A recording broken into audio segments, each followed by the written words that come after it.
मैं जब किसानों के मामले में प्रधानमंत्री से मिलने गया तो मेरी 5 मिनट में लड़ाई हो गई उनसे। वो बहुत घमंड में थे।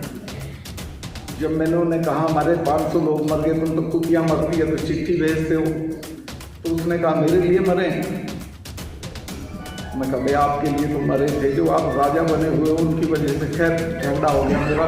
उन्होंने कहा तुम अमित शाह से मिलो। मैं अमित शाह से मिला। उसने कहा सत्ता इसकी अकल मार रखी है लोगों ने, तुम बेफिक्र रहो, मिलते रहो, ये किसी ना किसी दिन समझ में आ जाए। भारतीय जनता पार्टी की हर एक वो कोशिश लगातार जारी है जिससे वो सत्ता में बनी रह सके, लेकिन वो कहते हैं ना, आपका काम अच्छा हो तो जनता को लुभाने के लिए इतने ढकोसलों का सहारा नहीं लेना पड़ता है। लेकिन अफसोस की बात है कि भारतीय जनता पार्टी को ये सब करना पड़ रहा है, क्योंकि काम तो इस पार्टी ने 2 पैसे का नहीं किया है। बस किया है तो प्रचार, वो भी अपने झूठे वादों और ऐसी नीतियों का जिनको ये सरकार कभी सपने में भी पूरा नहीं कर पाई। अब ऐसे में आप इनके प्रवक्ताओं को रोज नेशनल टेलीविजन पर झूठ बोलते देखते होंगे, झूठे आंकड़े दिखाते देखते होंगे। और क्या हो अगर भारतीय जनता पार्टी का ही कोई नेता इनकी सोच और इनकी भाषा और इनकी नीयत की पोल खोलकर रख दे देश और दुनिया के सामने, ये बता दे देश और दुनिया को कि क्या सोचती है आखिर भारतीय जनता पार्टी। और ऐसा ही कुछ मेघालय के राज्यपाल ने कर भी दिया है। नमस्कार दोस्तों, मैं हूं आपके साथ खुशबू सिंह। स्वागत है आप सभी का बुलंद भारत में।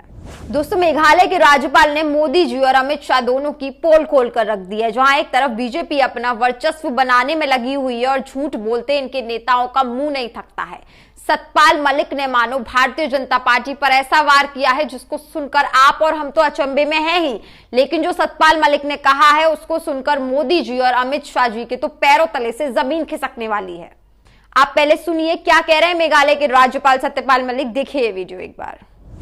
मैं जब किसानों के मामले में प्रधानमंत्री से मिलने गया तो मेरी 5 मिनट में लड़ाई हो गई उनसे। वो बहुत घमंड में थे। जब मैंने उन्हें कहा हमारे 500 लोग मर गए, तुम तो कुतिया मरती है तो चिट्ठी भेजते हो, तो उसने कहा मेरे लिए मरे।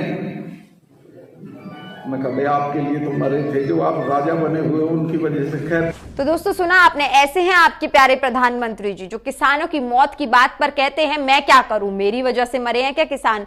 उसके बाद अमित शाह जी मोदी जी के लिए क्या कहते हैं, एक बार फिर से सुन लीजिए आप। झगड़ा हो गया मेरा। उन्होंने कहा तुम अमित शाह से मिलो। मैं अमित शाह से मिला। उसने कहा सत्ता इसकी अकल मार रखी है लोगों ने, तुम बेफिक्र रहो, मिलते रहो, ये किसी ना किसी दिन समझ में आ जाए।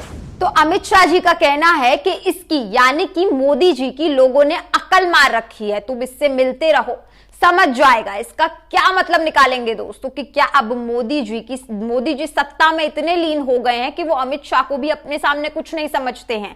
और यही क्या ये बात पार्टी के अंदर किसी आपसी कलेश की तरफ इशारा करती है। लेकिन ये जो भी हो दोस्तों, पर इतना याद रखिएगा कि इन सब में, इस पार्टी के इस कलेश में और इस जुमलों में पिसता सिर्फ आम आदमी है, पिसती सिर्फ आम जनता है। इसका जीता जागता उदाहरण आपने इस वीडियो में देख लिया कि कुछ भी हो जाए मोदी जी कभी अपनी गलती नहीं मानते। अरे गलती तो उस आम जनता की और उन आम लोगों की है जिन्होंने आपको इस सत्ता की कुर्सी पर बिठाया है। इस गलती को इस देश की जनता बहुत जल्द सुधारने भी वाली आने वाले चुनावों में, और इसी का डर भारतीय जनता पार्टी को लगातार सता रहा है। लेकिन दोस्तों सत्यपाल मलिक जैसे नेता बहुत कम है भारतीय जनता पार्टी में जो जानते हैं और समझते हैं कि गलत और सही की परिभाषा क्या होती है और सत्ता पर बैठी, सत्ता की कुर्सी पर बैठी एक पार्टी की भूमिका देश के प्रति आखिरकार क्या होनी चाहिए। तभी तो ये पहली बार नहीं है जब सत्यपाल मलिक ने भारतीय जनता पार्टी की खिलाफत की है। इससे पहले भी वो किसान आंदोलन के दौरान किसानों के समर्थन में उतरे थे और कहा था मैं उत्तर प्रदेश से हूं और वहां पर लोग भारतीय जनता पार्टी के किसी भी नेता को और किसी भी बीजेपी से जुड़े आदमी को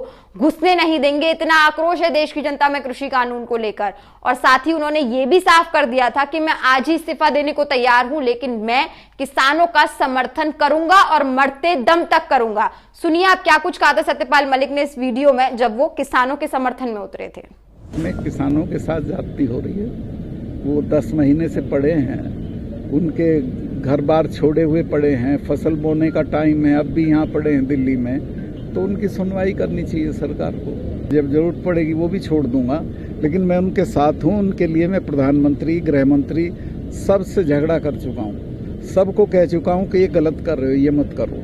देखो सरकारें जो होती हैं उनका मिजाज थोड़ा आसमान में हो जाता है, उन्हें ये दिखता नहीं है कि ये इनकी तकलीफ कितनी है, लेकिन वक्त आता है फिर उनको देखना भी पड़ता है, सुनना भी पड़ता है। यही सरकार का होना है। अगर किसानों की मांगे नहीं मानी गई तो ये सरकार दोबारा नहीं आएगी।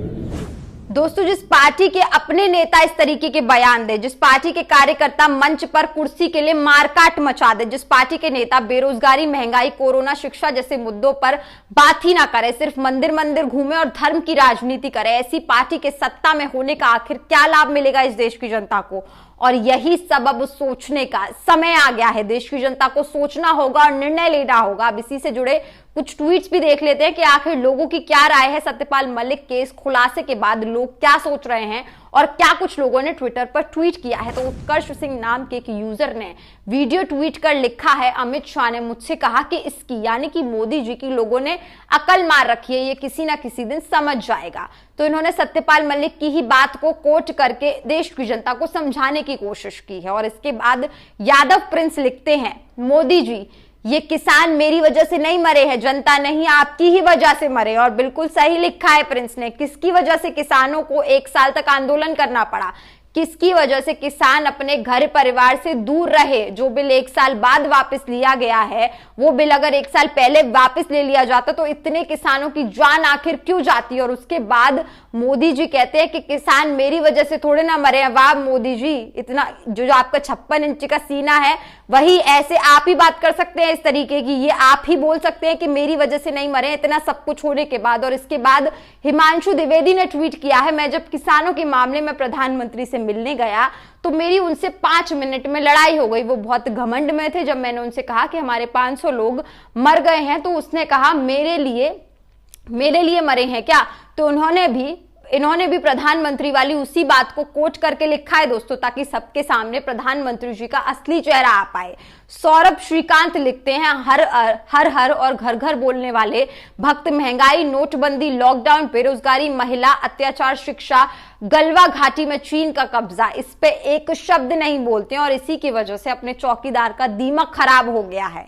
और ये वाकई सच है दोस्तों, और सही है। सही और सच्चे मुद्दों पर इस देश में और इस सरकार में कोई बात ही नहीं करना चाहता है। ना कोई न्यूज चैनल बात करता है इन मुद्दों पे, और ना ही कोई आम आदमी करे तो उसकी आवाज बंद कर दी जाती है। अब ऐसे में क्या करे इस देश की जनता? क्या उपाय रह गया है देश की जनता के पास इनको सत्ता से उखाड़ फेंकने के अलावा, जब ये खुद ही देश के प्रति इस तरीके की सोच रखते हैं?